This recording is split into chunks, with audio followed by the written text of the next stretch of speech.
في هذه الجزيرة العربية التي أصبحت مسرحاً للأحداث التاريخية التي غيرت الحياة على وجه الأرض من مشرقها إلى مغربها. فقد هيأ الله مكة من قديم الزمان لتكون مهداً لبعثة النبي المختار محمد بن عبد الله.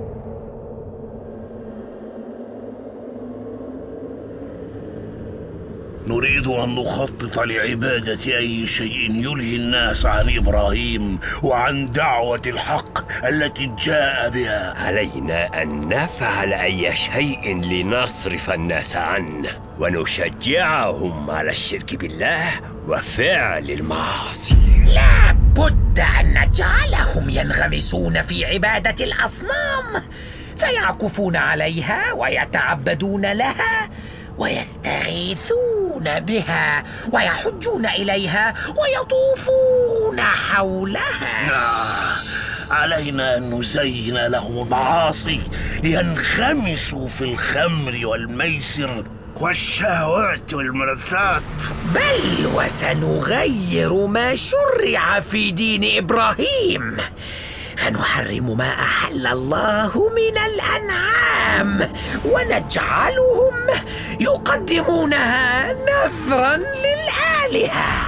نريد أن نفسد عليهم عقيدتهم بأن الله ليس بواحد أحد، وندعي أن له صاحبة من الجن وأن له بنات من الملائكة، ونفسد عليهم توكلهم على الله، فنجعلهم يعتمدون في اتخاذ قراراتهم على الأزلام والأقداح، ونضعف لديهم مبدأ اللجوء إلى الله ونصرفهم عنه وعن الدعاء، ونجعلهم يعتمدون على أخبار الكهنة والمنجمين ونجعلهم يتطيرون ويتشاءمون.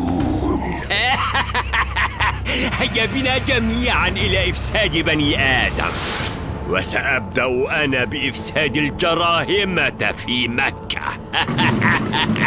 وانتشرت الشياطين في الأرض في كل مكان لتجعل الناس يبتعدون عن دين إبراهيم.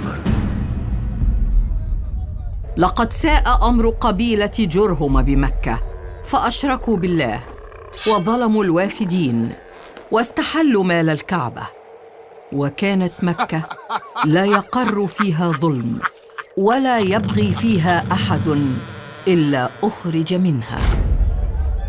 ولما انتهى أمر جرهم إلى إجلائهم من مكة، سدوا بئر زمزم وأخفوا موضعه، وظل كذلك مئات السنين حتى أعاده عبد المطلب جد النبي صلى الله عليه وسلم. وصارت ولاية البيت إلى خزاعة بعد الجراهمة، وكانوا أيضاً على دين إبراهيم وإسماعيل قرونا طويلة، حتى نشأ فيهم عمرو بن لحي الذي ابتدع الشرك وغير دين إبراهيم وجلب الأصنام إلى مكة.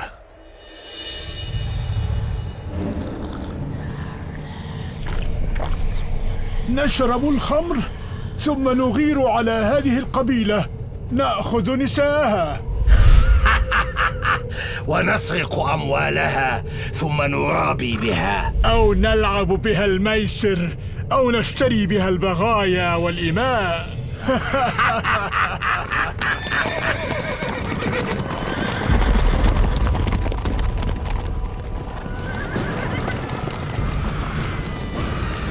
تعالي أيتها المرأة الجميلة. هيا هيا، اتركني.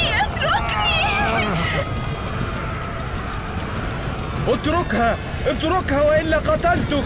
أيها العبد الأسود، مت ميتة العبيد الحقراء. ربما جاء عليكم زمن تساويتم فيه مع الحقراء من العبيد.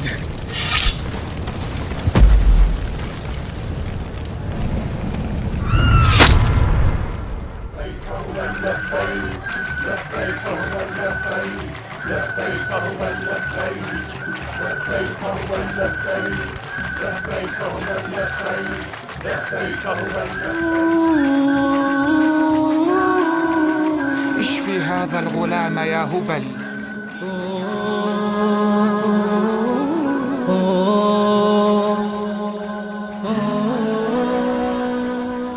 كان هذا حال أهل مكة قبل بعثة النبي صلى الله عليه وسلم.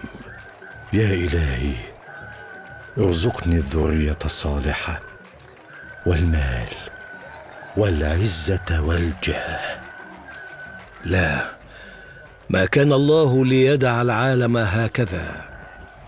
فيا ترى من ذا الذي اختارته العناية الإلهية والرحمة الربانية ليخلص هذا العالم المضطرب المظلم الخائف الذي أمسى على جرف هار؟ إنه نبي التوحيد ونبي الرحمة، إنه نبينا محمد صلى الله عليه وسلم. حتى كان مولد النبي صلى الله عليه وسلم. وفي عام الفيل جاء أبرهة الأشرم بجيشه ليهدم بيت الله الحرام، فحمى الله بيته كرامة لرسول الله الذي سيخرج من هذا المكان، وأرسل الله عليهم طير الأبابيل.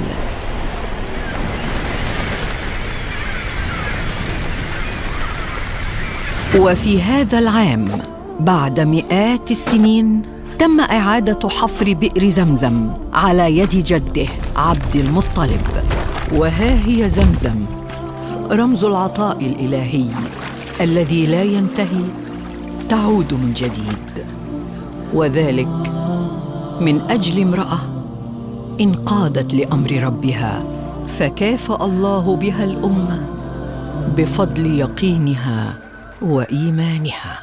سيدي عبد المطلب، لقد ولدت آمنة طفلاً وجهه كالبدر.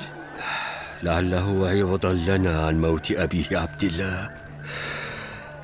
كتب عليك يا ولدي أن تولد يتيماً.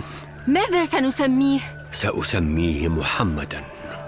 لقد أعتق عمه أبو لهب جاريته ثويبة، فقد فرح بمولده فرحاً شديداً. أريد أن يشب في بيئة سليمة صحية ويتعلم العربية، فالتمسوا له المراضع. سيدي عبد المطلب، لقد أخذته حليمة السعدية ليسترضع عندها في بادية بني سعد. وظل النبي في كفالة عمه أبي طالب يرعى الأغنام بعد وفاة أمه وجده، وتزوج صلى الله عليه وسلم بخديجة بنت خويلد، وبعدها اشترك في حلف الفضول وشارك في بناء الكعبة بعد تصدعها. مولاي صل وسلم دائما أبدا على حبيبك خير الخلق كلهم. وحكمته قريش في من يضع الحجر الأسود، فوضعها بحكمته بيديه الشريفتين. كان ما يتوافق مع سنة الله في كونه أن يكون المصطفى لقيادة عملية التغير الكبرى رجلاً من صميم العرب ومن أبناء مدينة مكة، حيث بيت الله الحرام الذي يحج إليه الناس من مختلف أنحاء شبه الجزيرة العربية. وكان صلى الله عليه وسلم لا يسجد لصنم ولا يشرب خمراً ولا يفعل شيئاً من أفعال الجاهلية، فقد حفظه الله منذ الصغر بعدما استخرج منه حظ الشيطان من قلبه في حادثة شق الصدر الأولى في بني سعد.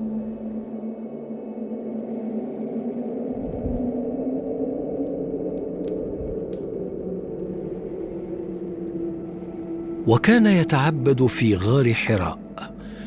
وبعد شهور من العزلة والخلوة، وبعد 6 أشهر من الرؤيا الصادقة، حيث جاءه الوحي من عند رب العالمين فقال: اقرأ. قال: ما أنا بقارئ. قال رسول الله صلى الله عليه وسلم: فأخذني فغطني حتى بلغ مني الجهد، ثم أرسلني فقال: اقرأ. فقلت: ما أنا بقارئ. فأخذني فغطني الثانية حتى بلغ مني الجهد، ثم أرسلني فقال: اقرأ. فقلت: ما أنا بقارئ. فأخذني فغطني الثالثة، ثم أرسلني فقال: اقرأ باسم ربك الذي خلق.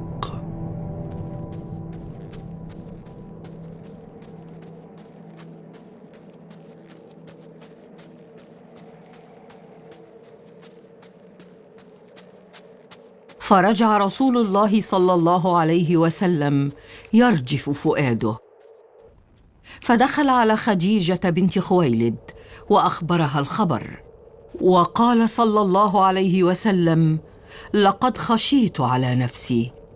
فقالت خديجة: كلا، أبشر، فوالله لا يخزيك الله أبدا، إنك لتصل الرحم وتصدق الحديث وتقري الضيف وتحمل الكل وتكسب المعدوم وتعين على نوائب الدهر. وانطلقت به خديجة حتى أتت ورقة بن نوفل ابن عمها، وكان امرؤ قد تنصر في الجاهلية، وكان يكتب العبرانية ويكتب من الإنجيل بالعبرانية ما شاء الله أن يكتب، وكان شيخاً كبيراً قد كف بصره. فقالت له خديجة: يا ابن عم، اسمع من ابن أخيك. فقال له ورقة: يا ابن أخي، ماذا ترى؟ فأخبره رسول الله صلى الله عليه وسلم خبر ما رأى. فقال له ورقة: هذا الناموس الذي كان ينزل على موسى، يا ليتني أكون حياً إذ يخرجك قومك. لم يأت أحد بمثل ما جئت به إلا عوديا، وإن يدركني يومك أنصرك نصراً مؤزرا. ثم لم يلبث ورقة أن توفي. وكان ذلك أول يوم من أيام النبوة، وأول وحي من القرآن لتبدأ رحلة تغيير التاريخ البشري. وفتر الوحي بعد ذلك أياماً لتذهب حرارة المفاجأة وليحدث التشوق. ثم ظهر له جبريل مرة ثانية جالساً على كرسي بين السماء والأرض، فعاد إلى أهله طالباً التزمل والتدثر، فنزلت: يا أيها المزمل، ونزلت: يا أيها المدثر، قم فأنذر. وكان في ذلك الأمر بالتبليغ والدعوة.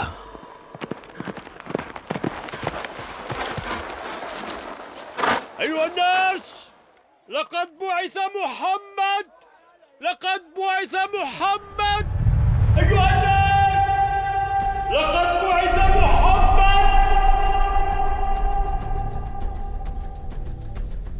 يقولون إن محمداً ابن عبد الله يدعي النبوة، فماذا أنتم فاعلون؟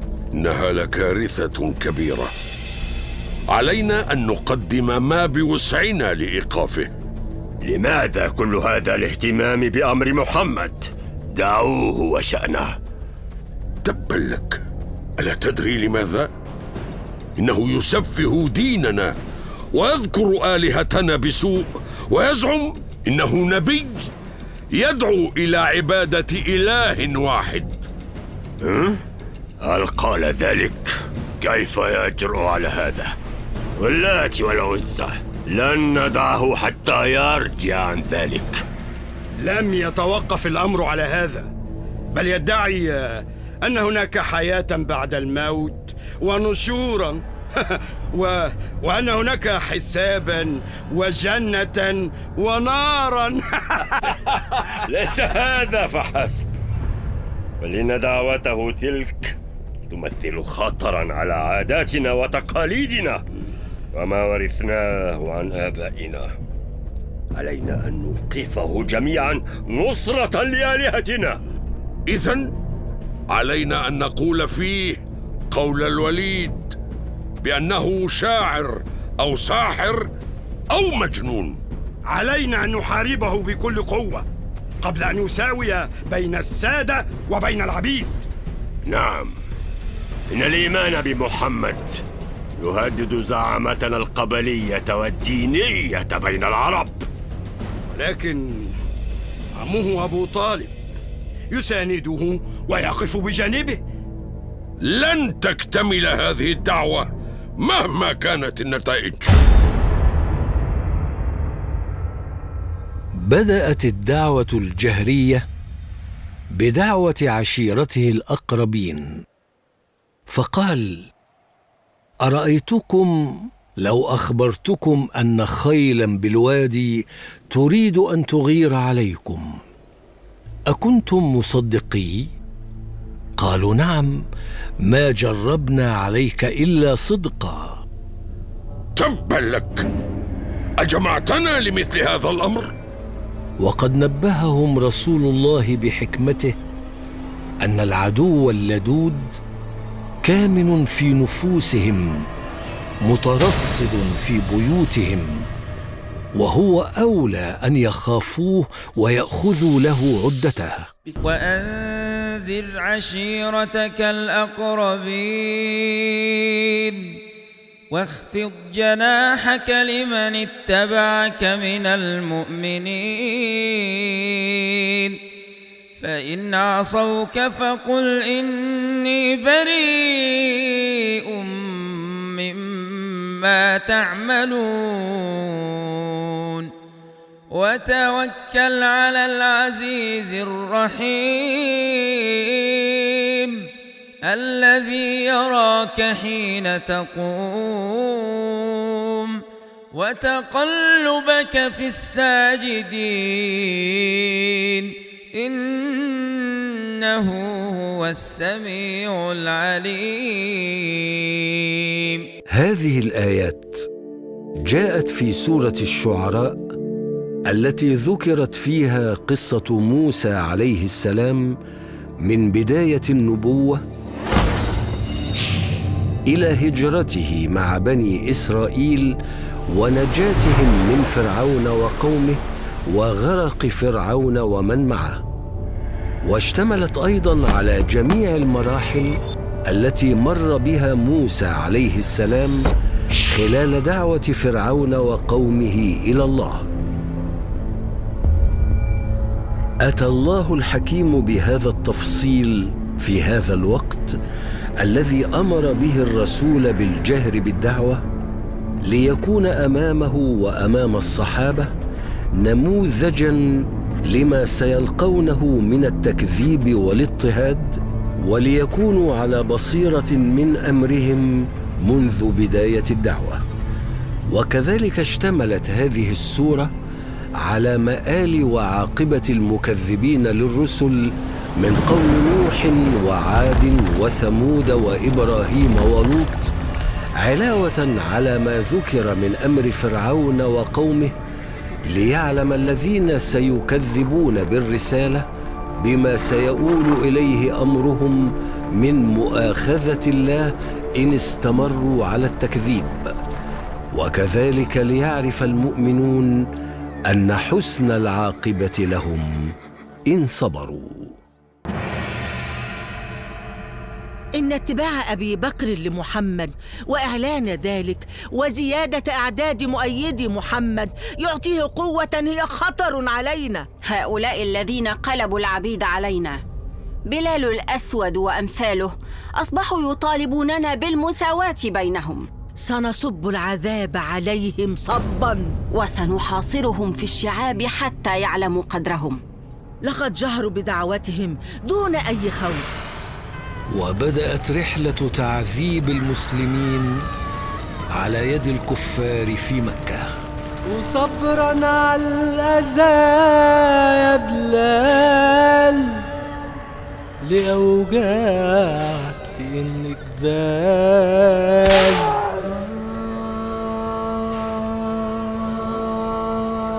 قل إن اللات إلهك من دون الله، لن نرحمك حتى تعود يا أسود الوجه. طريق الجنة بينادي، طريق الجنة بينادي، ده مهما ربطوك بحبال. لقد حاربناهم بكل أساليب القوة والوحشية، وما زالوا متمسكين بدين محمد. علينا أن نقاطعهم أكثر ونضيق عليهم حتى ينفضوا من حول محمد. وصبرا على الأذى يا بلال. وجاءت الهجرة إلى الحبشة لتخفف عن المؤمنين شيئا من هذا العذاب. وكانت الهجرة الأولى في رجب سنة 5 من البعثة. هاجر أول فوج من الصحابة 12 رجلا ونسوة، رئيسهم عثمان بن عفان، ومعه السيدة رقية بنت محمد. وقد بلغ مهاجري الحبشة بعد وصولهم بشهرين أن قريشا قد أسلمت، فرجعوا إلى مكة وعلموا جلية الأمر وأن قريشا لم تسلم. ثم اشتد الأمر عليهم وعلى المسلمين من قريش. وكانت هذه الهجرة الثانية، وكانت أشق من سابقتها. وعز على قريش ذلك، ووضعوا خطة محكمة وتوقعوا أنها لن تفشل. وأرسلوا عمرو بن العاص وعبد الله بن ربيعة لإعادتهم، ولكن الله غالب على أمره. أيها الملك، إنه قد جاء إلى بلدك منا غلمان سفهاء، فارقوا دين قومهم ولم يدخلوا في دينك، وجاءوا بدين مبتدع لا نعرفه نحن ولا أنتم، وقد بعثنا فيهم أشراف قومهم لنردهم إليهم.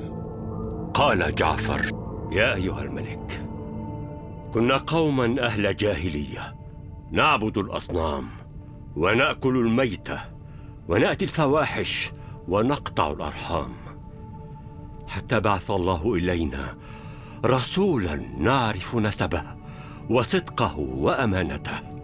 لقد فتح الله على جعفر بن أبي طالب حتى بكى النجاشي عندما سمع آيات سورة مريم، وبكت الأساقفة.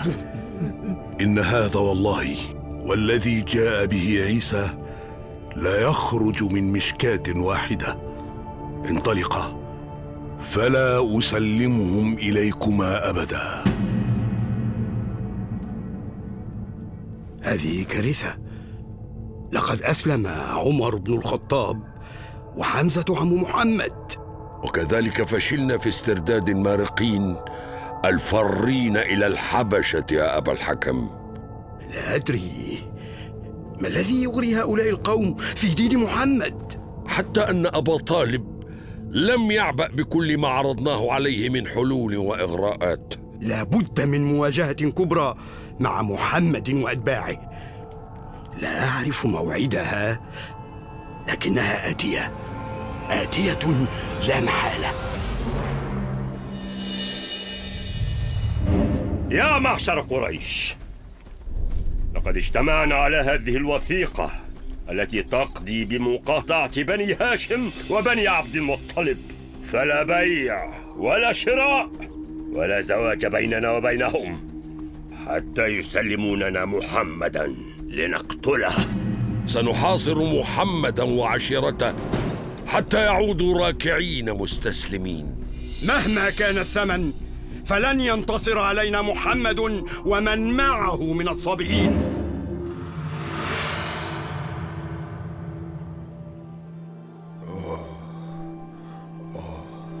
اللهم الطف بنا يا رب، اللهم ارفع مطبك.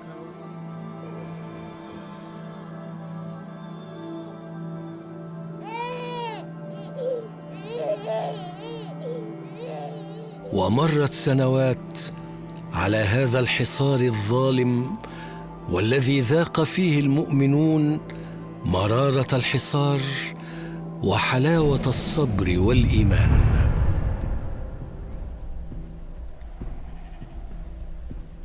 لا تبيعوا لأتباع محمد أي طعام أو شراب، زيدوا على السلعة أضعافها إذا جاءكم أحدهم. وماذا يستفيد التجار منك يا أبا لهب؟ سنعوضكم بالمال، ولكن قاتلوهم معنا.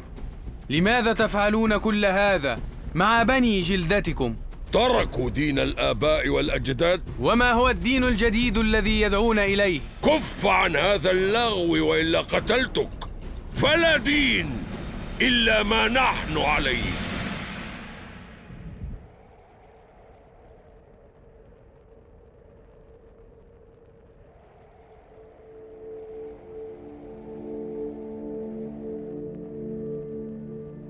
يا حبيبي يا رسول الله، مات أبو طالب الذي كان ينصرك، وماتت خديجة التي كانت تهون عليك كل شيء. ومع اشتداد أذى قريش للإسلام وجرأتهم على النبي بعد موت أبي طالب سنده، بحث النبي صلى الله عليه وسلم عن منافذ جديدة للدعوة. حبيبي يا رسول الله، تذهب كل هذه المسافات وتقطع الصحراء داعيا لدين الله وحدك.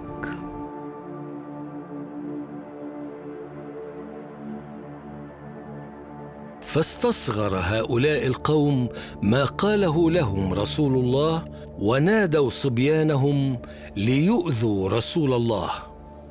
أخذ أهل الطائف يرمون النبي الكريم بالحجارة حتى نزفت قدمه الشريفة دما طاهرا، وزيد بن حارثة يحاول أن يحميه ويصد عنه.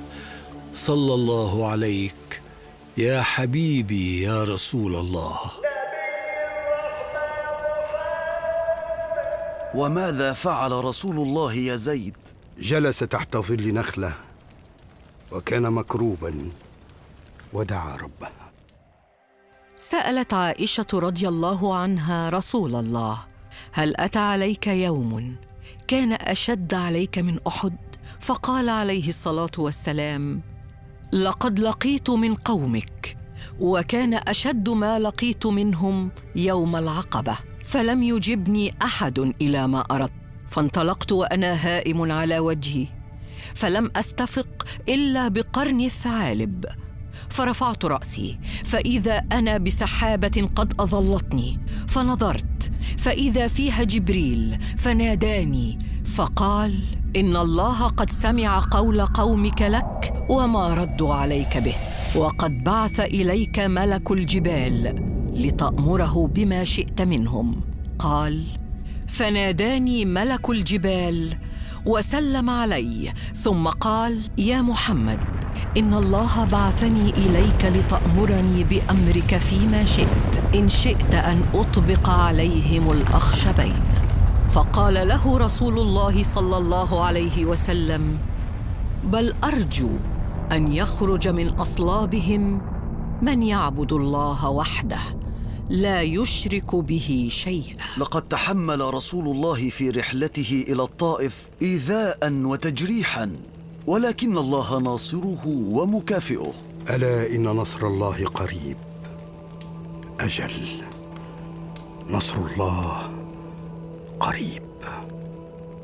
وأراد الله أن يمن على عبده ورسوله محمد صلى الله عليه وسلم برحلة عظيمة، ألا وهي رحلة الإسراء والمعراج.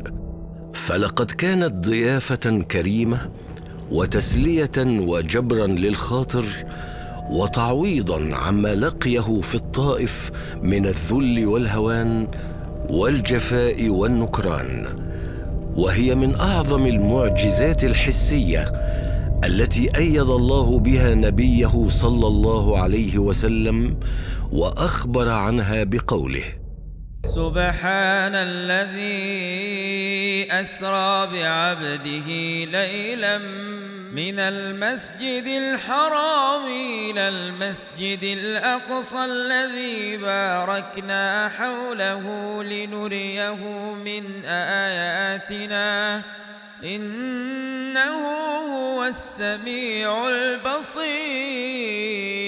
وإن النبي صلى الله عليه وسلم أسري به من مكة إلى بيت المقدس مرة واحدة يقظة لا مناما، يؤكد هذا قوله سبحانه: أسرى بعبده، ويؤكد أيضا تكذيب قريش للنبي صلى الله عليه وسلم، فلو كان مناما لما ردوا عليه وما كذبوه. ورأى صلى الله عليه وسلم بيت المقدس الذي بناه يعقوب بعد أن رفع إبراهيم وإسماعيل بناء البيت الحرام ب40 سنة، وصلى بالأنبياء إماما. قال صلى الله عليه وسلم: وقد رأيتني في جماعة من الأنبياء فحانت الصلاة فأممتهم.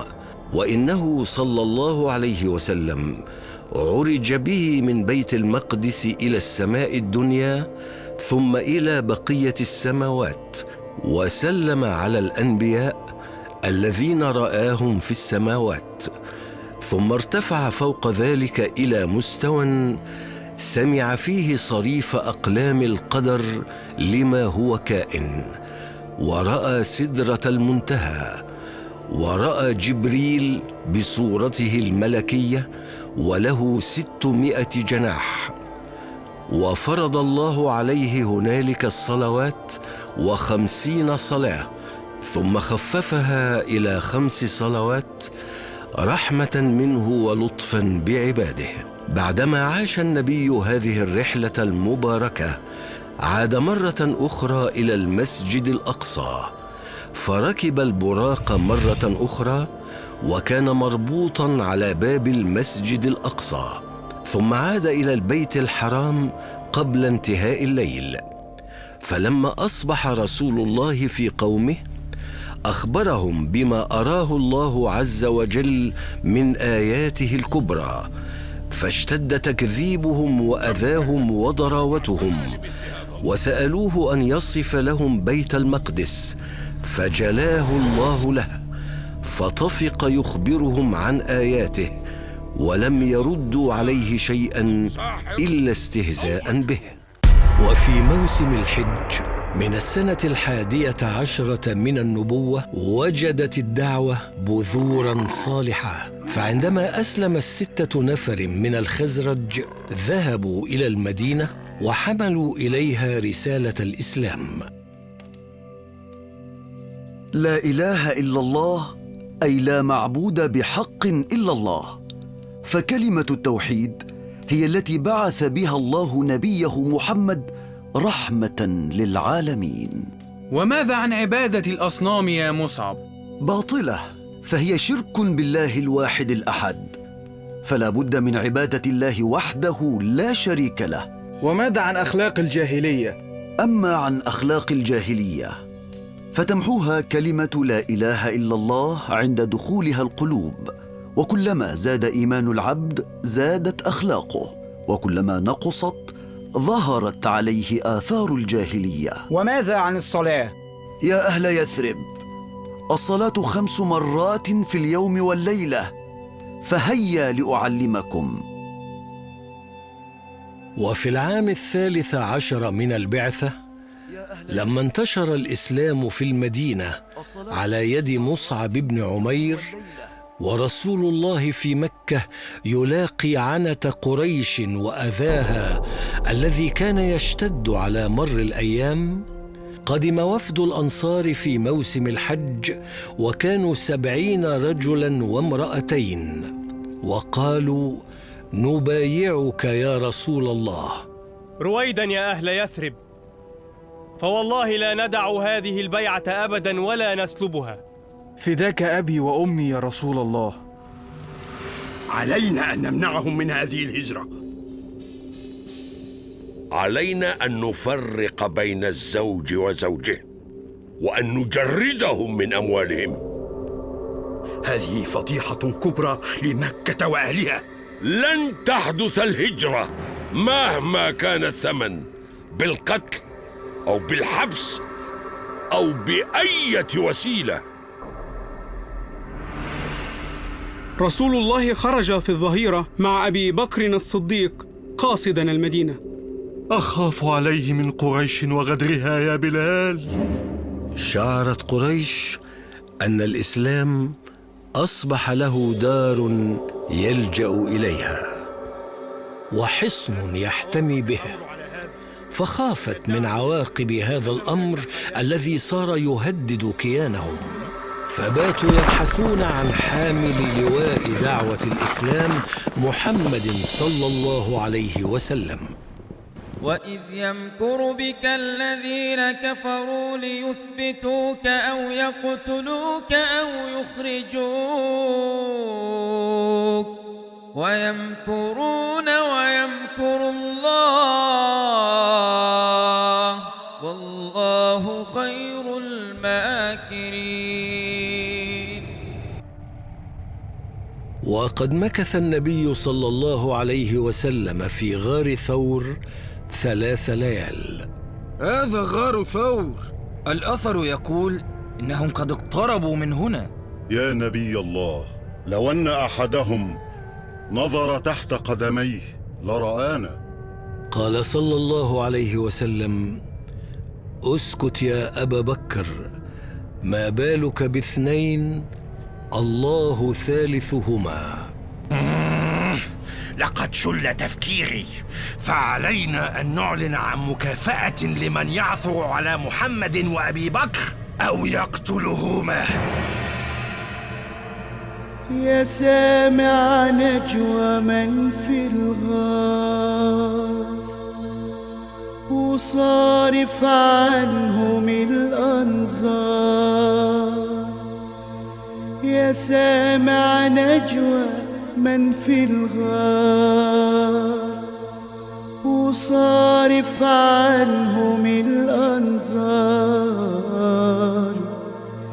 دي لو عين الخصوم بصرت لكانوا خصوم ولا كفار. الحمد لله أن نزل رسول الله بقباء فبنى لنا مسجدا. بعد أن أقام النبي في قباء 14 ليلة، جاءه أخواله من جده عبد المطلب في الطريق، وهم زعماء بني النجار في يثرب، متقلدين سيوفهم، وأحاطوا بالنبي صلى الله عليه وسلم حتى دخلوا المدينة به. جاء نبينا نبي الله، جاء حبيبنا رسول الله.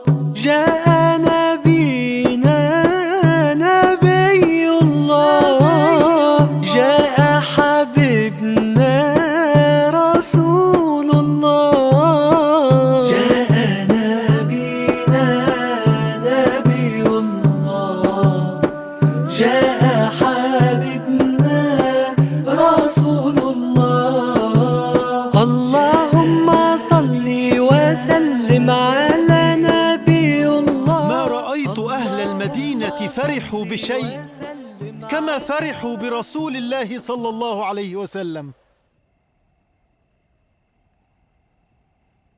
فرحتي بقدوم رسول الله صلى الله عليه وسلم لا تضاهيها فرحة في حياتي. سيقوم رسول الله بتنظيم الحياة هنا في المدينة، فهناك مشاكل تحتاج إلى مواجهة. نعم، فقد كانت أولى خطواته المباركة الاهتمام ببناء المسجد الأعظم في المدينة، حيث تقام فيه شعائر الإسلام والصلوات التي تربط المسلم برب العالمين. سيقوم رسول الله بتنظيم العلاقات بين المهاجرين والأنصار واليهود داخل المدينة بوثيقة تحفظ الحقوق للجميع.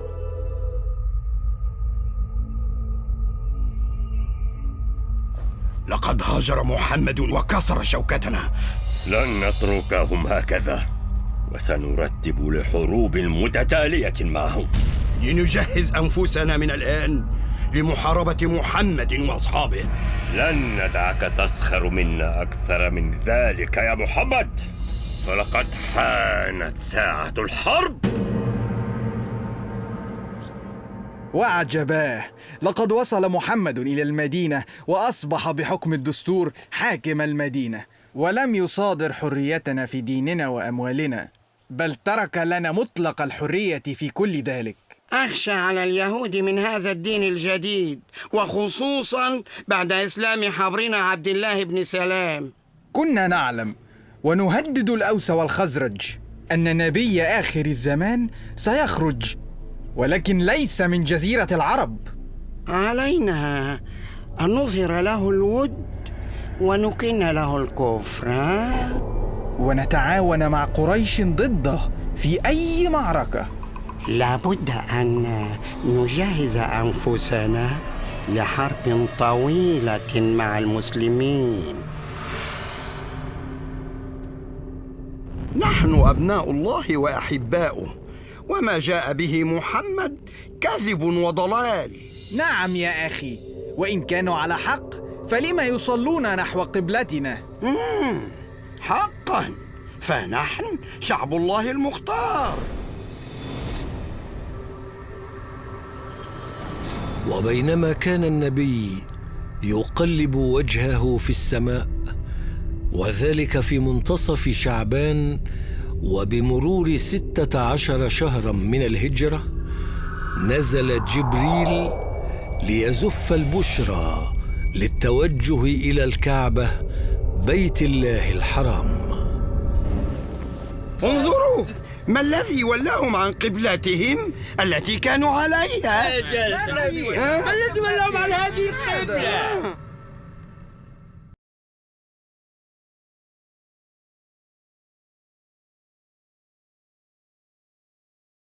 سيقول السفهاء من الناس ما ولاهم عن قبلتهم التي كانوا عليها، قل لله المشرق والمغرب يهدي من يشاء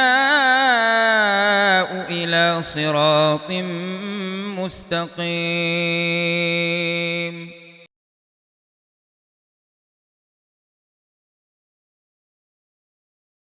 نزل الإذن بالقتال في العام 2 الهجري.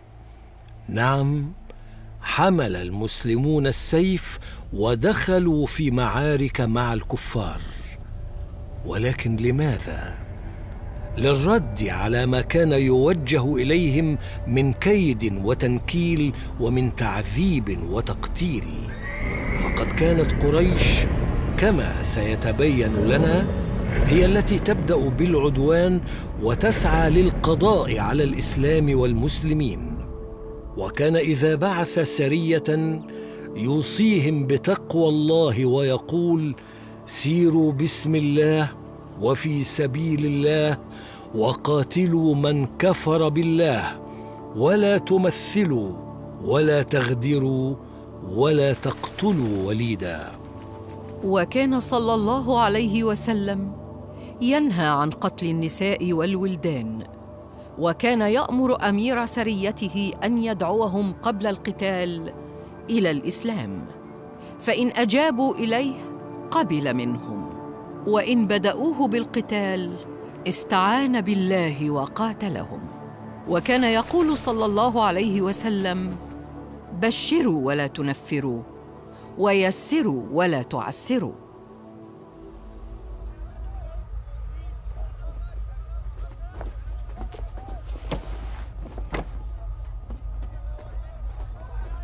ها قد انتهينا وجمعنا كل ما تركه أصحاب محمد وراءهم.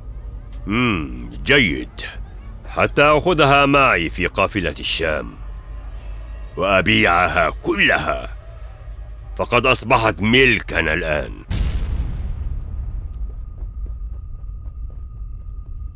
إنه أبو سفيان يا رسول الله، سيبيع أمتعتنا في الشام ويأخذ ثمنها ويعود بها إلى مكة فتزيد من قوتهم. أرجو أن يأذن لنا رسول الله أن نستعيد أموالنا. هل لقي أحدكم أصحاب محمد في الطريق؟ نعم، لقد أرسل أصحابه لك ولغيرك. اذهب يا ضمضم الغفاري إلى مكة، وأمر قريشا أن تخرج إلى أموالهم، وأخبرهم أن محمدا قد تعرض لها. فخرج ضمضم سريعا إلى مكة وأخبرهم الخبر، فتجهزوا جميعا وخرجوا بطرا وغرورا ليحموا القافلة. لا واللاتي، لن نرجع أبدا، وسنذهب لسوق بدر ونشرب الخمر وتعزف لنا القيان، وسيتحدث عنا العرب. يا أخنس، لم ترجع ببني زهرة إلى مكة وتشق صفوفنا؟ كان خروجنا من أجل العير، نجا بالعير بمعجزة، وها هو أبو سفيان. فرجعت بنو زهرة مع الأخنس بن شريق، ولم يشهد بدرا من هاتين القبيلتين أحد، ومشى القوم.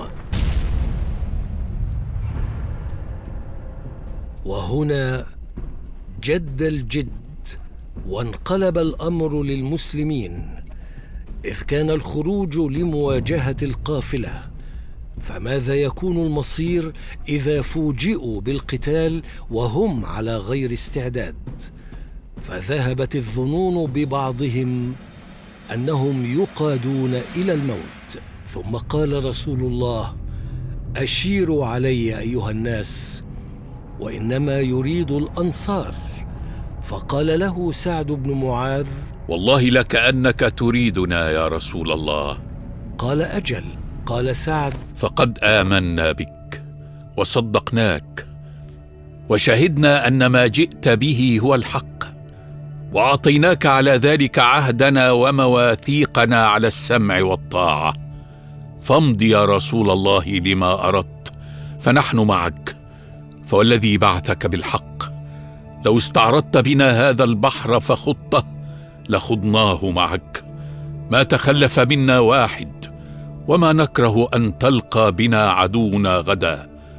إنا لصبر في الحرب، صدق في اللقاء، لعل الله أن يريك منا ما تقر به عينك. فسر رسول الله بقول سعد ونشطه ذلك، ثم قال: سيروا وأبشروا، فإن الله تعالى وعدني إحدى الطائفتين. والله لكأني الآن أنظر إلى مصارع القوم، هذا مصرع فلان، ويضع يده على الأرض ها هنا وها هنا. فوالله ما أخطأوا الحدود التي حددها رسول الله، وكانت بشارة للمؤمنين تصارع رؤوس الكفر، ومعجزة عن إعلام نبوته. وقد من الله على المؤمنين ليلة يوم بدر أنه أنزل عليهم النعاس والمطر، وذلك قبل أن يلتحموا مع أعدائهم. وكان هذا النعاس ليلة المعركة ليربط على قلوبهم من الخوف الذي أصابهم، فنزل المطر بردا وسلاما وتثبيتا على المسلمين ووابلا ورجزا على الكافرين. هذا المطر العجيب الذي يمنعنا من التقدم صوب محمد. واستولى المسلمون على الماء ليمنعوا قريشا منه، فهي الحرب والمكيدة. ووضعوا الحياض فملأ المسلمون الماء واستعدوا للمعركة. وبنى المسلمون عريشا لرسول الله صلى الله عليه وسلم ليكون مقرا للقيادة يدير منه المعركة، وحوله مجموعة من شباب الأنصار. وكان صلى الله عليه وسلم من ليلة الغزوة حتى يوم بدر يستغيث الله بالدعاء ويقول: اللهم أنشدك عهدك ووعدك إن شئت أن تعبد، اللهم أن تهلك هذه العصابة فلن تعبد. ثم خفق خفقة في العريش فقال: أبشر يا أبا بكر، أتاك نصر الله، هذا جبريل أخذ بعنان فرسه. وبدأ التخطيط وصف الصفوف، صف للرماة وخلفهم صف النبال. وجعل جنود جيش المسلمين يقفون والشمس خلفهم ليستقبل عدوهم الشمس. وجاءت موقعة بدر يوم الفرقان الذي فرق به الله بين الحق والباطل. فقال رسول الله: هذه مكة قد ألقت لكم أفلاذ أكبادها.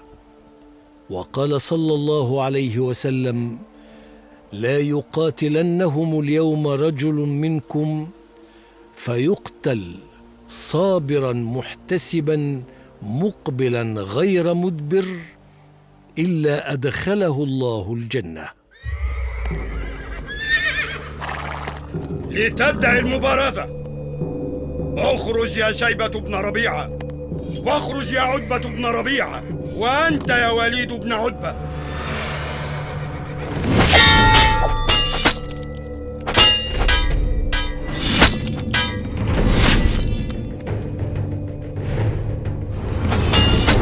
ولما شاهد المشركون قتل الثلاثة الذين خرجوا للمبارزة استشاطوا غضبا. اهجموا عليهم، اهجموا لنأخذ بزهرنا. أخذ النبي صلى الله عليه وسلم يصف المسلمين لقريش، وتجمع الجيشان للقاء الحاسم، وتداخلت الصفوف، وأمد الله رسوله بالملائكة، وقد صح أنها قاتلت ببدر مع المسلمين.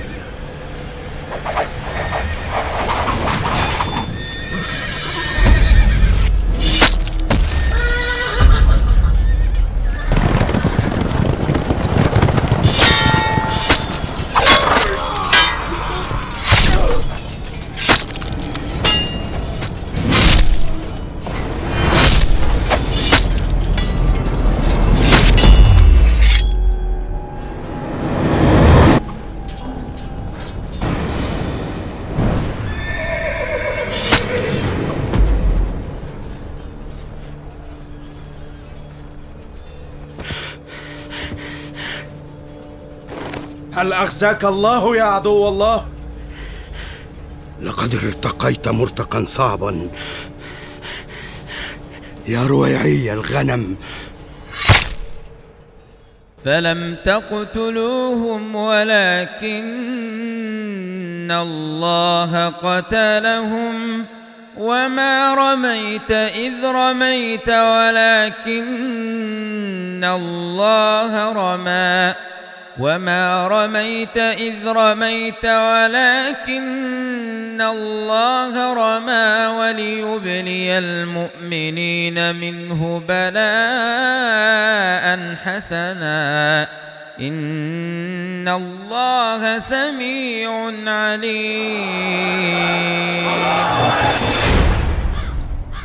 وقد أمر الرسول بسحب قتلى المشركين إلى آبار بدر فدفنوا. وأقام ببدر 3 أيام ودفن شهداء المسلمين فيها. فلما كان اليوم الثالث ببدر وقف على 24 رجلا من صناديد قريش على القليب، وجعل يناديهم بأسمائهم وأسماء آبائهم ويقول: أيسركم أنكم أطعتم الله ورسوله؟ فإنا قد وجدنا ما وعدنا ربنا حقا، فهل وجدتم ما وعد ربكم حقا؟ فقال عمر: يا رسول الله، ما تكلم من أجساد لا روح فيها. فقال رسول الله صلى الله عليه وسلم: والذي نفس محمد بيده ما أنتم بأسمع لما أقول منهم. قال قتادة: أحياهم الله حتى أسمعهم قوله توبيخا وتصغيرا ونقمة وحسرة وندما. وكانت تلك خاصية لرسول الله صلى الله عليه وسلم، لأن أهل القبور لا يسمعون.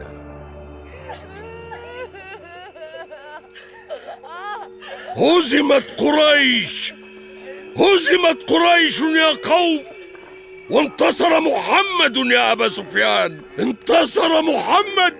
إن هذا الخبر نزل علينا كالصاعقة، فبعد أن كان محمد يهدد تجارتنا فحسب، أصبح الآن يهدد سيادتنا ونفوذنا في الحجاز. ولكن لن تستسلم قريش، أجل، وفي القريب العاجل بيننا معارك أخرى. وناحت قريش على قتلاها كمدا وحزنا، فهذا أبو لهب لم يلبث أن أصيب بعلة ومات. إن رسول الله صلى الله عليه وسلم حين أقبل الأسرى فرقهم بين أصحابه وقال: استوصوا بالأسرى خيرا.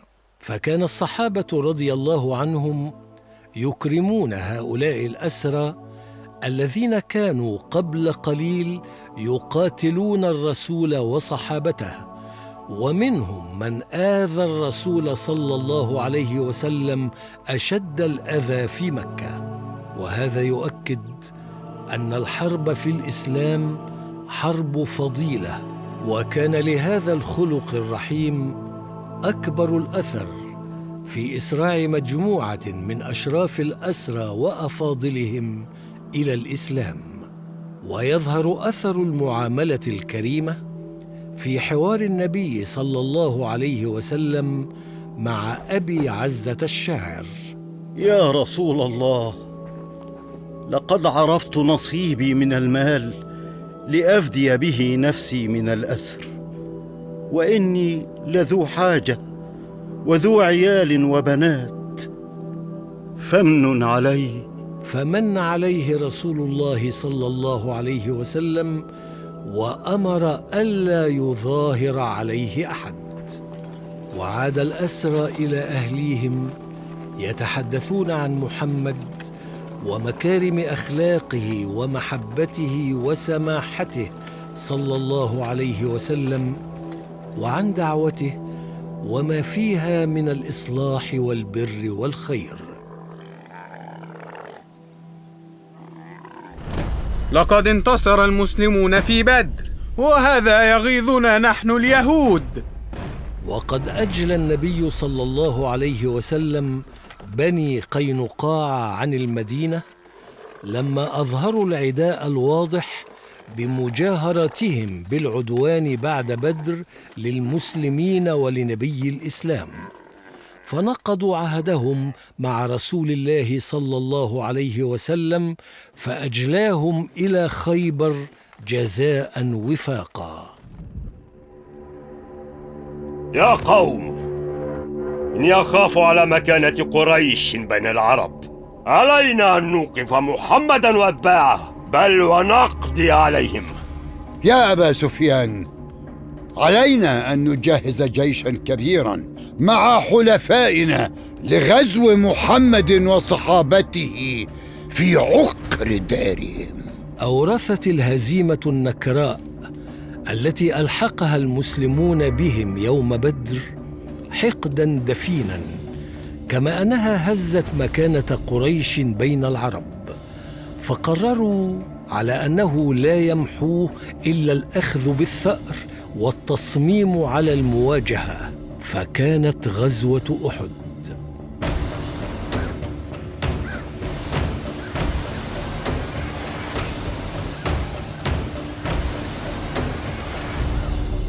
علينا أن نسيطر على المرتفعات، فهي خطة الرسول صلى الله عليه وسلم، فعلى الرماة التزام الجبل. وتم اختيار 50 من الرماة، وشدد الرسول الوصية عليهم بألا يبرحوا الجبل سواء في النصر أو الهزيمة، فقال لهم: وإن رأيتمونا يتخطفنا الطير لا تبرحوا أماكنكم.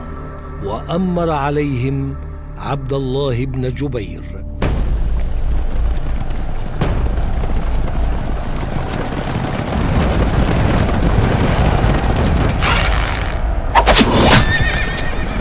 دارت المعركة والتحم الجيشان، والرماة فوق الجبل يرمونهم، وخالد بن الوليد بجيشه تحت الجبل، والمسلمون يتقدمون عليهم في القتال.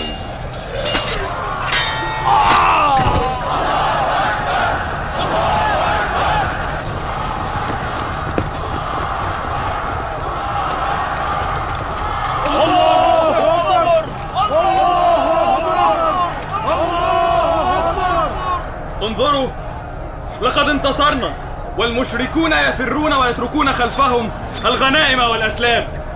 لنهبط لنحصل على نصيبنا من هذه الغنائم. فلما رأى خالد بن الوليد بعد ذهابه نزول الرماة من أعلى الجبل، التف بجيشه مرة أخرى راجعا ليأخذ أماكن الرماة أعلى الجبل، فقتل من تبقى منهم بعد نزولهم وتقدم بجيشه.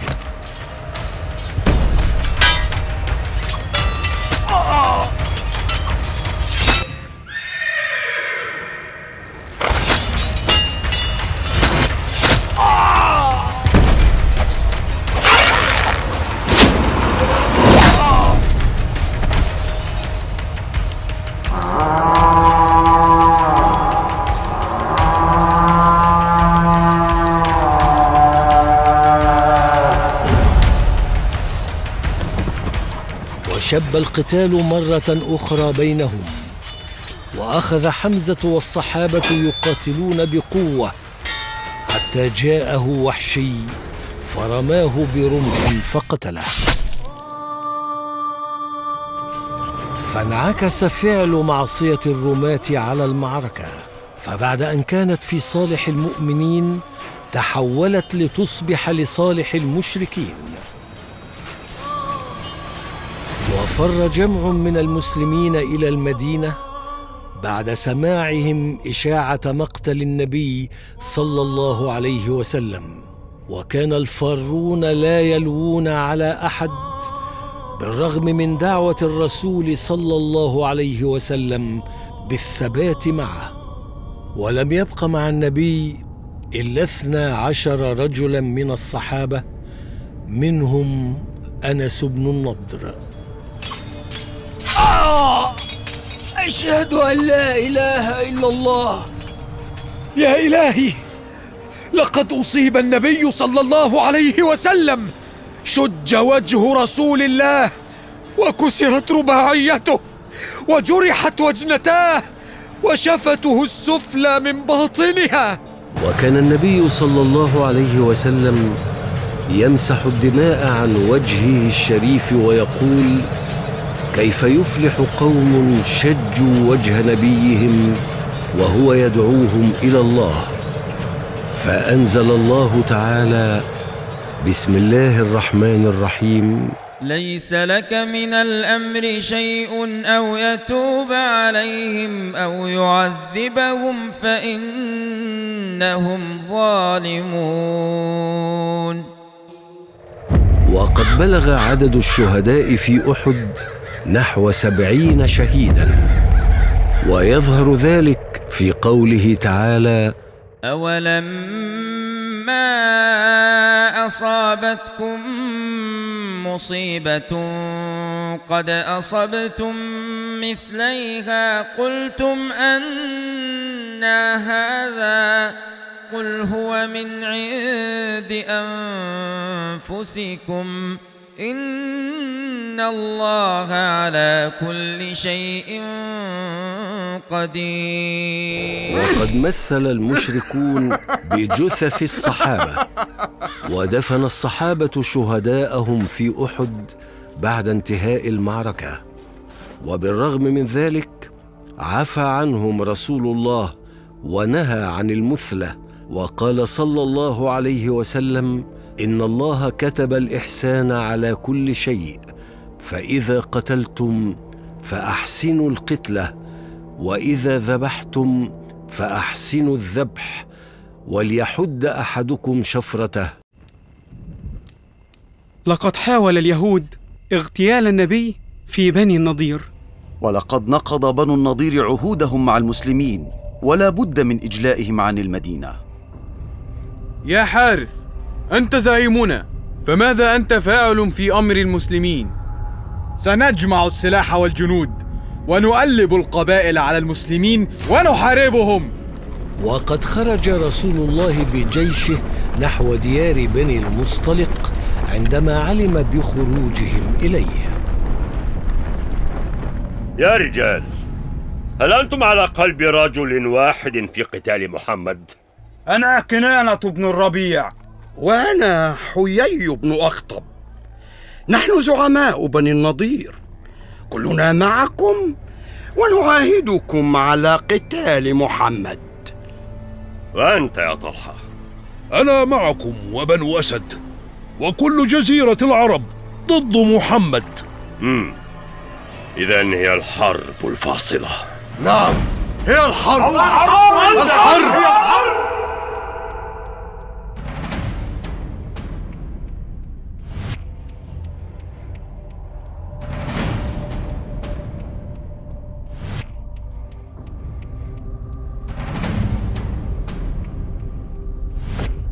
كان المسلمون يخشون غدر يهود بني قريظة، فيقع المسلمون حينئذ بين نارين: اليهود خلف خطوطهم، والأحزاب بأعدادهم الهائلة أمامهم.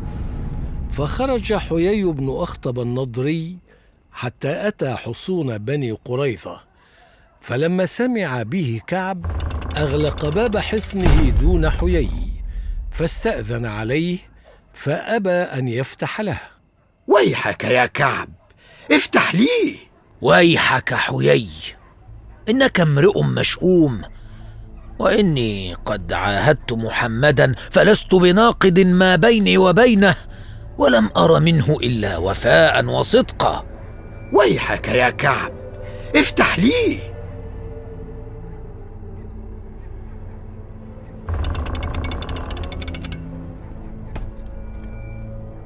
لقد جئتك بعز الظهر يا كعب.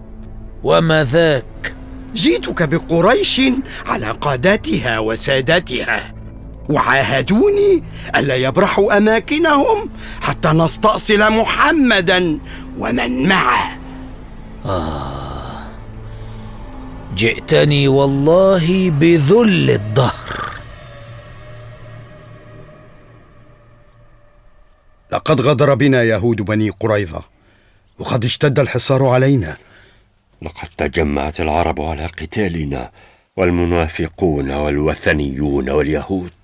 إن رسول الله قد وعدنا بالنصر من عند الله، وأن الله منجز وعده. فلقد رأيت رسول الله يدعو عليهم ويقول: اللهم منزل الكتاب سريع الحساب، اهزم الأحزاب اللهم اهزمهم وزلزلهم وانصرنا عليهم. لا أعتقد أن محمدا سيصبر كثيرا على هذا. كل العرب من أمامه وخلفه، لن يستطيع الصمود طويلا. ارموهم بالنبال! هيا هيا!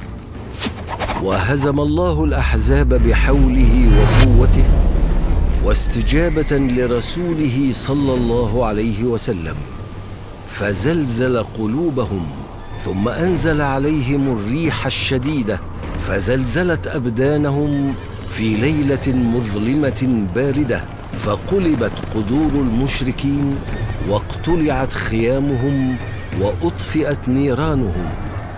فما كان من أبي سفيان إلا أن ضاق بها ذرعا، فنادى في الأحزاب بالرحيل. وكانت ريح الصبا من جنود الله الذين أرسلهم على المشركين، وكفى الله المؤمنين القتال.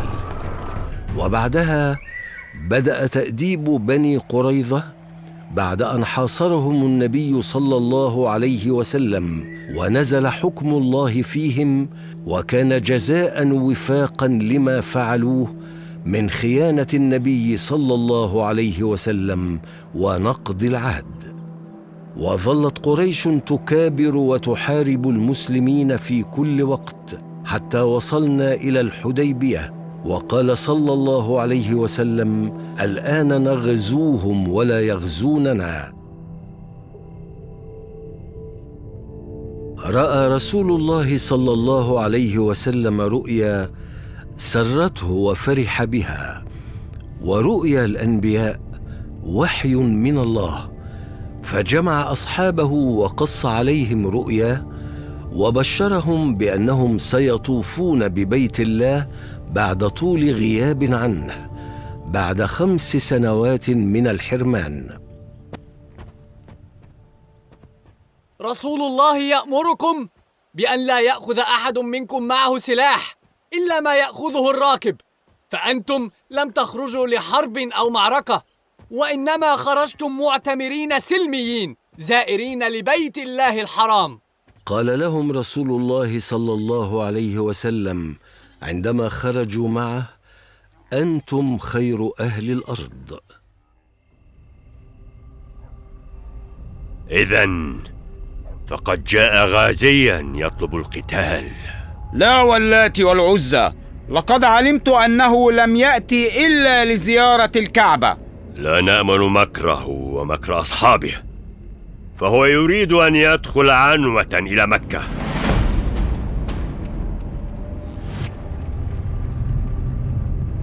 يا رسول الله، هؤلاء بعض شباب قريش أتوا يهاجموننا متسللين من خلف كبارهم وأهليهم، فأسرناهم وأتينا بهم إليك لتحكم فيهم ما تشاء. أمر رسول الله صلى الله عليه وسلم بأن يفكوا قيدهم ويطلقوا سراحهم. وأخيرا أوفد المشركون سهيل بن عمرو ليعقد الصلح مع محمد، ولما رآه صلى الله عليه وسلم استبشر خيرا وأيقن أن القوم أرادوا الصلح، فقال صلى الله عليه وسلم: اعرض ما لديك، ما الصلح الذي تطلب؟ أولا أن ترجعوا عامكم هذا ولا تعتمروا، على أن تأتوا في العام المقبل لا تحملون من السلاح إلا ما يحمل الراكب. ثانيا من شاء أن يدخل في حلفكم دخل، ومن شاء أن يدخل في حلف قريش دخل. ثالثا أن تضع الحرب بيننا وبينكم 10 سنين. رابعا من خرج من قريش هاربا بغير إذن وليه إليكم تردونه إلى قريش، ومن خرج من عند محمد إلى قريش فإنه لا يرد. ما هذا الذي جاء به سهيل؟ إن النبي لن يرضى بهذه الشروط القاسية. النبي سيعقد صلحا مع قريش. يا محمد، لقد جئت أعرض عليكم الصلح، فجاء علي بن أبي طالب فقال النبي: اكتب يا علي بسم الله الرحمن الرحيم. أما الرحمن فإنا لا نعرفه، فاكتب باسمك اللهم. قال عليه الصلاة والسلام: هذا ما عاهد عليه محمد رسول الله.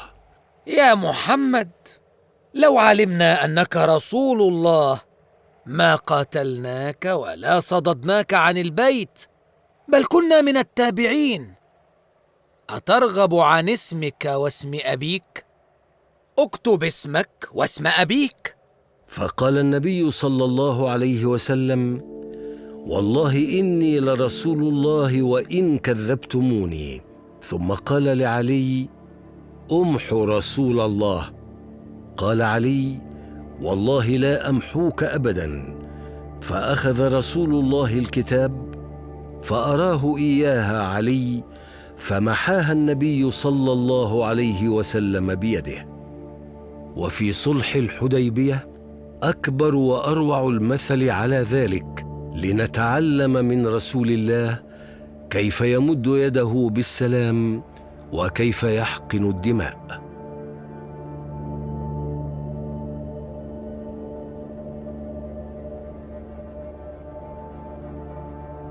بعد مرور 3 أيام من الرجوع من صلح الحديبية، لقد كان ليهود خيبر دور ماكر في تحرك الأحزاب، فهم من تعاونوا مع اليهود وحرضوا بني قريظة ضدنا. آن الأوان للخلاص منهم أيضا. النبي توقف في الرجيع بين غطفان وخيبر لقطع أي إمداد عسكري تقوم به اليهود. هنا توقف الرسول صلى الله عليه وسلم ليتأكد من أن يهود خيبر ما زالوا على غدرهم وكفرهم، وأن أرضهم خالية من الإسلام. قال صلى الله عليه وسلم: سننتظر حتى بزوغ الفجر، فإذا لم يرفع الأذان من داخل الحصون فسنشن الغارة عليهم. وسمع اليهود صوت تكبير المسلمين وقالوا: محمد والخميس، أي الجيش. أبو بكر سيقود أول حصون خيبر ولن يفتح له. وأخذ من الغد عمر فانصرف ولم يفتح له. وأصاب الناس يومئذ شدة وجهد، وقد حاولوا وحاولوا، ولكن شدة التحصين كانت حائلا دون الفتح. لكن النبي صلى الله عليه وسلم يبشر بفتح خيبر. فبعد أن استعصت تلك الحصون الأولى والثانية، قال رسول الله صلى الله عليه وسلم: إني دافع لوائي غدا إلى رجل يحبه الله ورسوله، وبحبه الله ورسوله لا يرجع حتى يفتح له، يفتح الله على يديه ليس بفرار. وعندما أشرقت الشمس خرج أشجع رجل من اليهود، مرحب اليهودي، فجاء علي بن أبي طالب فبارزه وأخذ الراية من رسول الله، وقد أمره النبي أن امشي ولا تلتفت حتى يفتح الله عليك.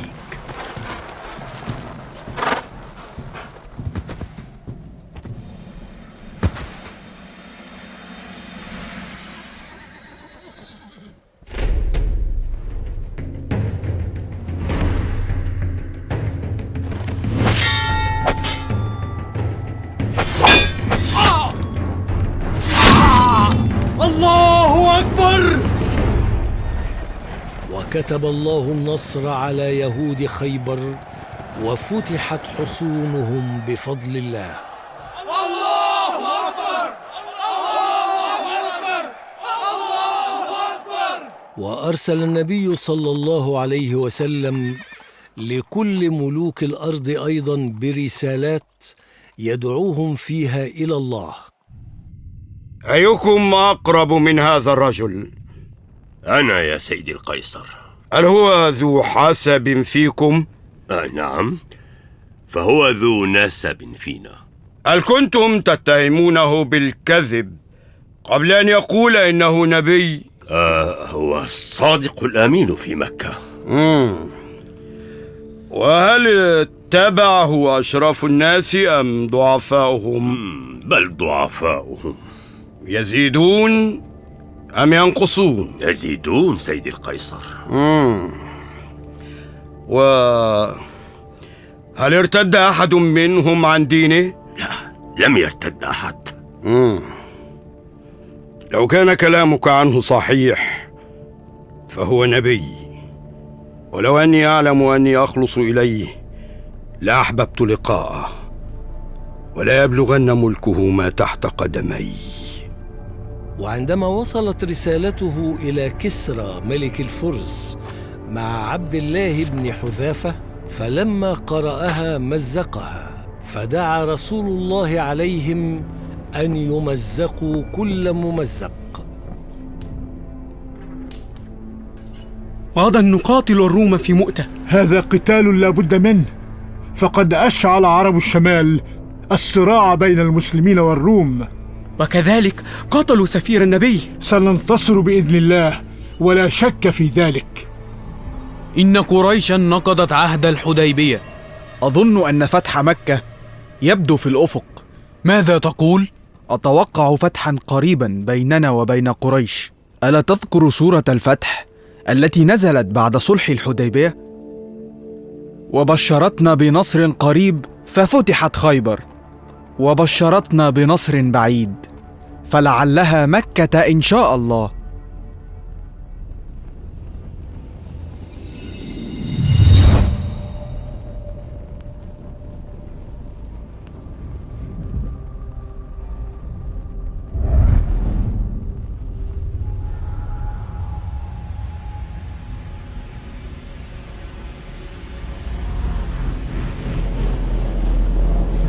ما هذه النار؟ لكأنها نيران عرفة. إنه محمد وأصحابه. لها من أيام عصيبة على مكة وأهلها.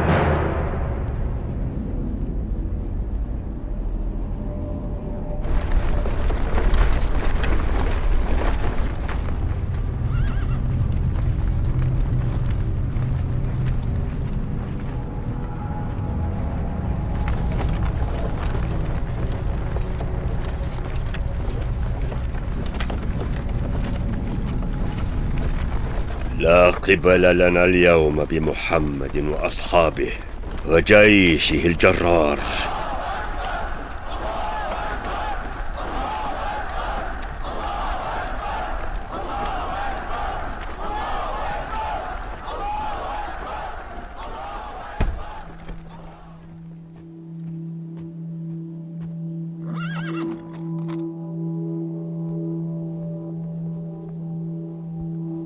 وفتح الله لنبيه مكة المكرمة، وعاد إليها منتصرا بعد أن طرده أهله منها.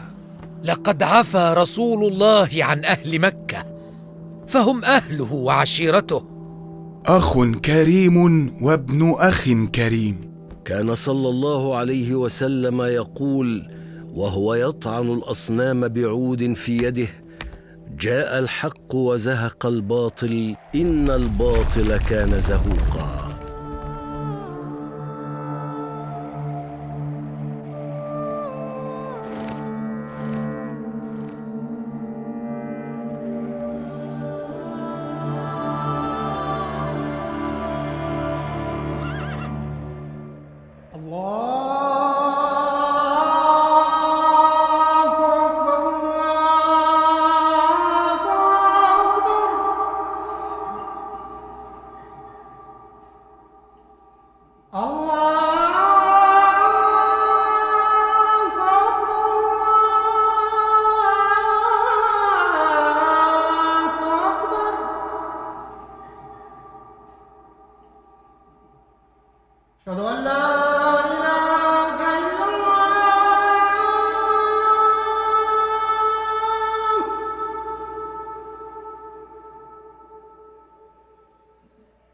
أشهد أن لا إله إلا الله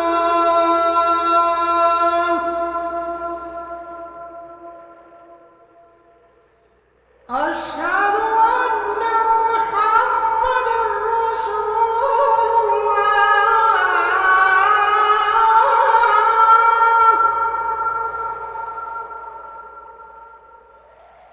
أشهد أن محمدا رسول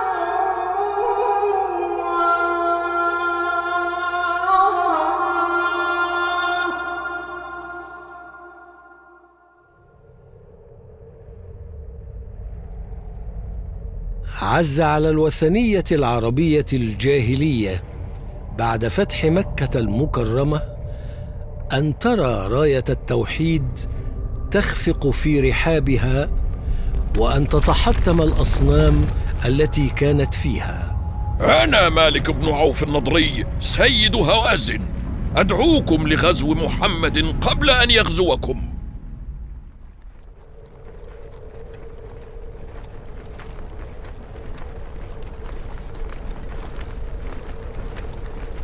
نحن الأكثر عددا والأعظم شأنا، ولن نهزم اليوم من قلة. لقد اغتر المسلمون بكثرتهم فلم تغن عنهم شيئا. أبيدوهم عن آخرهم، لا تتركوا أحدا منهم حيا.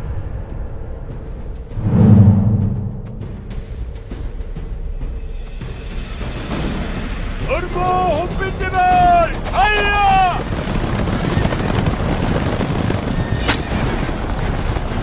ارجعوا أيها المسلمون، ارجعوا والتفوا حول رسول الله.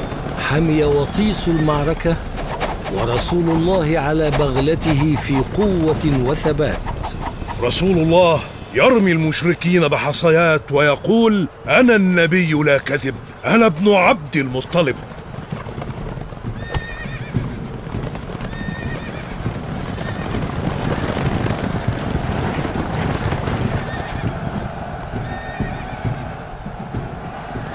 لقد أيد الله نبيه بنزول الملائكة وألقى في قلوب المشركين الرعب.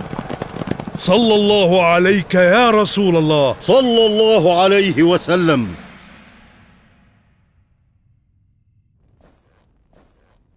لقد انتصرت على الفرس يا قيصر الروم. نعم، ولكن ما أخبار جزيرة العرب ومحمد ومن معه؟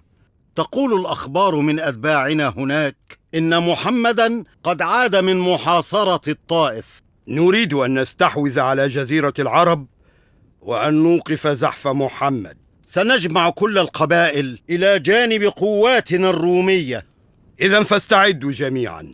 وعندما حث النبي صلى الله عليه وسلم على الإنفاق في سبيل الله لتجهيز جيش المسلمين، فجاء أبو بكر رضي الله عنه بكل ماله، وجاء عمر بنصف ماله، وجاء عثمان ب1,000 دينار، فنثرها في حجر رسول الله صلى الله عليه وسلم. فسر بذلك رسول الله وجعل يقلبها في حجره وهو يقول: ما ضر عثمان ما عمل بعد اليوم. بل وجهز ابن العفان رضي الله عنه جيش العسرة كاملا، ودعا صلى الله عليه وسلم فقراء المسلمين يتصدقون بما يجدونه وإن كان يسيرا، وكان المنافقون يسخرون من هؤلاء وهؤلاء، فيتهمون أهل الغنى والبذل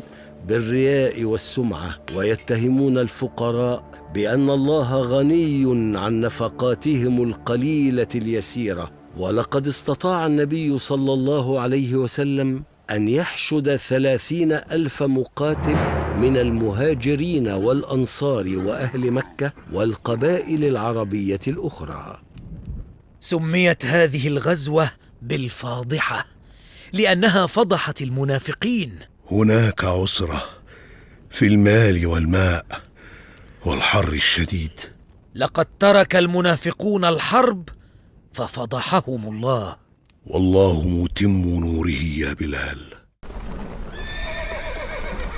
في أثناء طريقه صلى الله عليه وسلم إلى تبوك، إذ به يمر بالحجر وهي بلاد ثمود.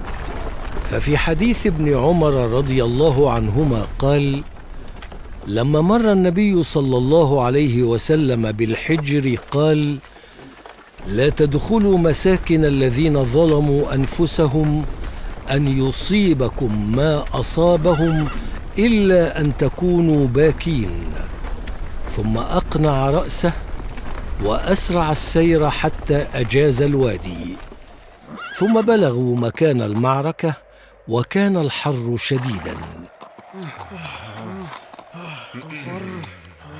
سنشكو إلى رسول الله قلة الماء في هذا الحر الشديد.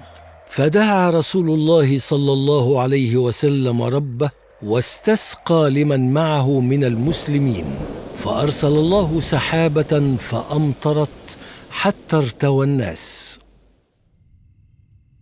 يا هرقل الروم، علمنا أن محمدًا في الطريق إلينا.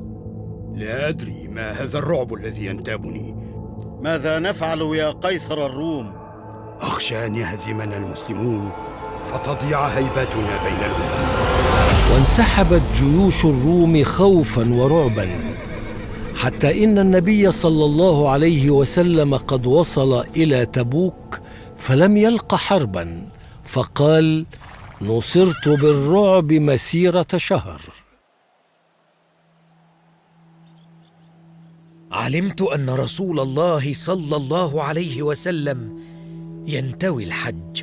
وقد حج النبي صلى الله عليه وسلم في السنة 10 من الهجرة، وكانت حجة الوداع.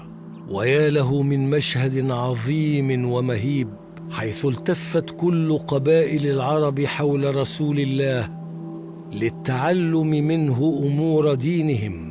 اهتم النبي بتعليم أهل بيته والمسلمين مناسك الحج على شرع إبراهيم عليه السلام، وهدم كل أفعال الجاهلية وقال: خذوا عني مناسككم. وها هو يكمل بجوار غار حراء عند الصخرات من جبل عرفة، وحول رسول الله صلى الله عليه وسلم 130,000 من المسلمين يمثلون جزيرة العرب قاطبة، يقتدون بالنبي صلى الله عليه وسلم ويشاهدونه ويسمعون منه ويتلقون عنه. وكانت حجة البلاغ والوداع، وقد خطب فيهم رسول الله عدة خطب، ومنها خطبة عرفات، والتي سميت بخطبة الوداع، فخطب في الناس وقال صلى الله عليه وسلم: إن دماءكم وأموالكم حرام عليكم كحرمة يومكم هذا في شهركم هذا في بلدكم هذا. ألا إن كل شيء من أمر الجاهلية تحت قدمي هاتين موضوع، ودماء الجاهلية موضوعة. وإن أول دم أضع من دمائنا دم ابن ربيعة بن الحارث بن عبد المطلب، كان مسترضعا في بني سعد فقتلته هذيل. وربا الجاهلية موضوع. وأول ربا أضع ربانا ربا عباس بن عبد المطلب، فإنه موضوع كله. فاتقوا الله في النساء، فإنكم أخذتموهن بأمانة الله واستحللتم فروجهن بكلمة الله.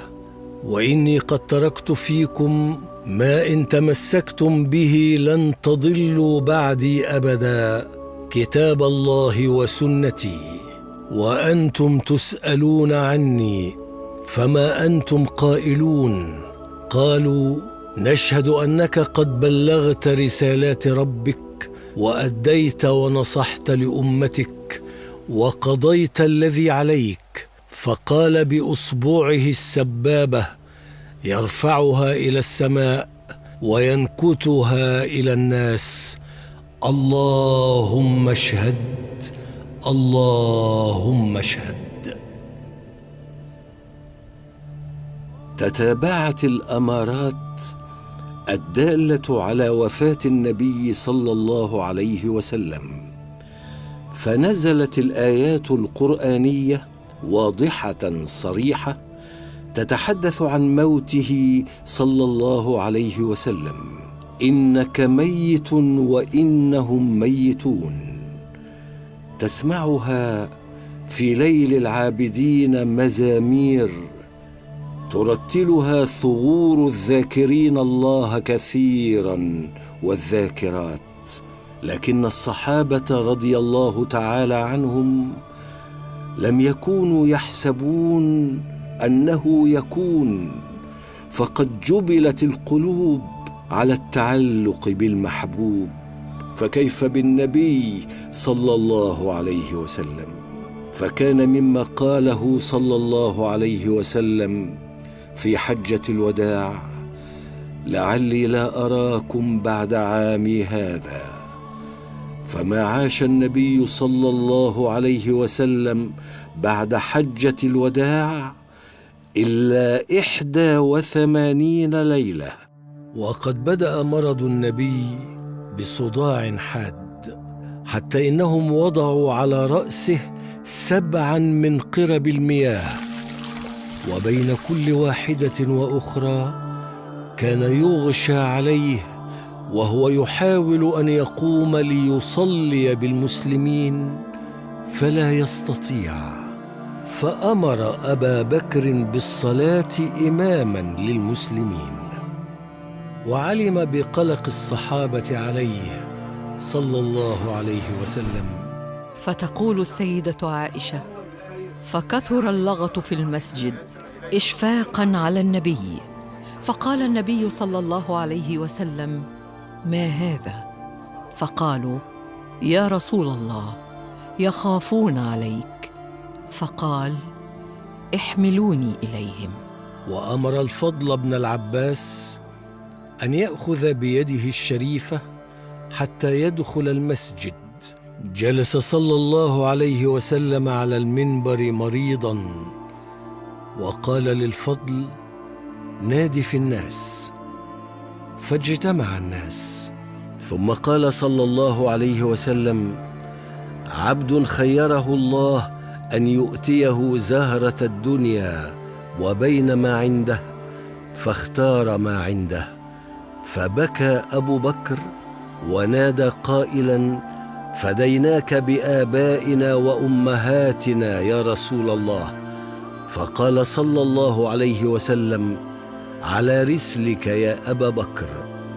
أيها الناس، إن أمن الناس علي في ماله وصحبته أبو بكر، ولو كنت متخذا خليلا لاتخذت أبا بكر خليلا. وعاد الرسول إلى بيت عائشة وقد كانت آخر صلاة للرسول صلى الله عليه وسلم. ويأتي يوم الاثنين أثقل الأيام، يوم قبض النبي صلى الله عليه وسلم، يوم انتقل مختاراً إلى الرفيق الأعلى. فبينما المسلمون في صلاة الفجر من يوم الاثنين وأبو بكر يصلي بهم، لم يفجأهم إلا رسول الله صلى الله عليه وسلم قد كشف ستر حجرة عائشة رضي الله عنها ونظر إليهم وهم في صفوف الصلاة، فتبسم صلى الله عليه وسلم وأرخى الستر، فكانت آخر ابتسامة يراها المسلمون منه صلى الله عليه وسلم. اشتقنا إليك يا رسول الله،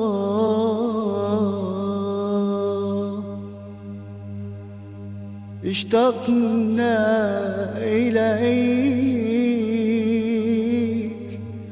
يا حبيب الله،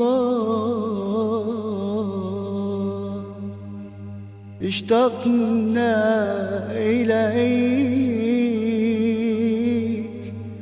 يا رسول الله.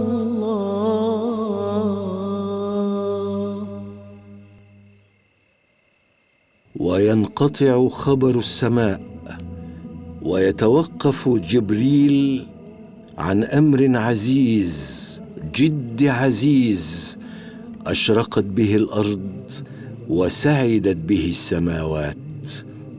إنه وحي السماء، وكان آخر يوم من أيام الدنيا وأول يوم من أيام الآخرة. وقد دعا النبي فاطمة رضي الله عنها في شكواه الذي قبض فيه، فقالت له وهي تبكي: وكرب أبتاه. فقال: لا كرب على أبيك بعد الآن. وأخبرها أنه سيقبض في وجعه هذا، فبكت. ثم أخبرها أنها أول أهل بيته لحاقا به، فضحكت. في هذا الضحك وفي ذلك البكاء على برزخ الفراق بين الدنيا والآخرة أخلص الود والحنان بين الآباء والأبناء. سرها بنبوته وسرها بأبوته، فضحكت ساعة الفراق لأنها ساعة الوعد باللقاء.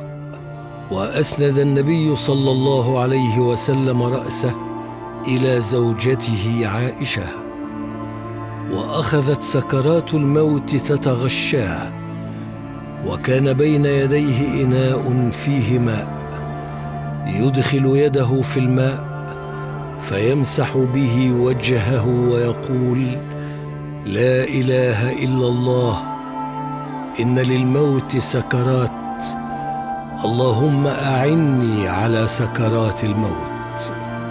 تقول السيدة عائشة: فسقطت يد النبي وثقلت رأسه على صدري، فعرفت أنه قد مات، فلم أدر ما أفعل.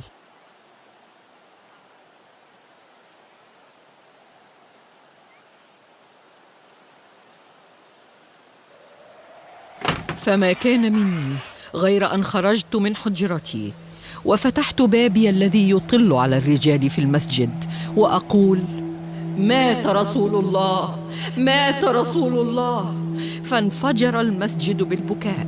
مات رسول الله صلى الله عليه وسلم مطمئنا على الإسلام، داعيا لأمته بالخير. وخرج أبو بكر الصديق للناس يقول: يا قوم، من كان يعبد محمدا فإن محمدا قد مات، ومن كان يعبد الله فإن الله حي لا يموت. وبمن أبدأ يومي في صلاة الفجر؟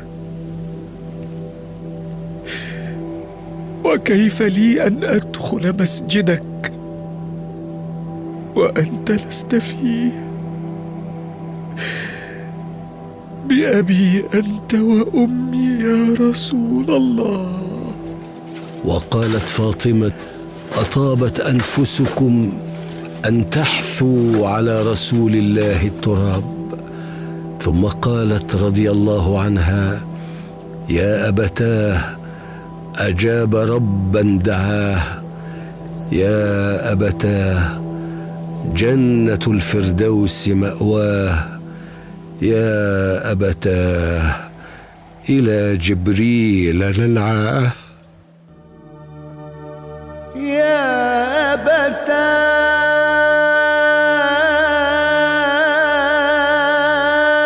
أبتاه أجاب ربا دعاه يا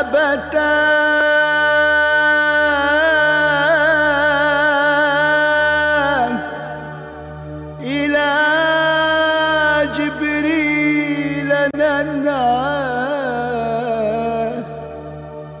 يا أبتاه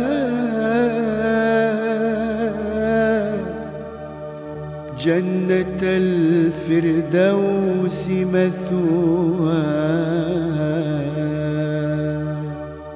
يا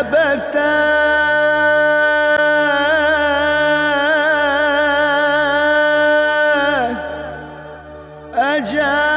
أجاب ربا دعاه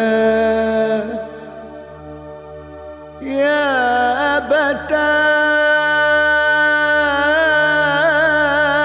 أبتاه إلى جبريل ننعاه يا أبتاه جنة الفردوس مثواه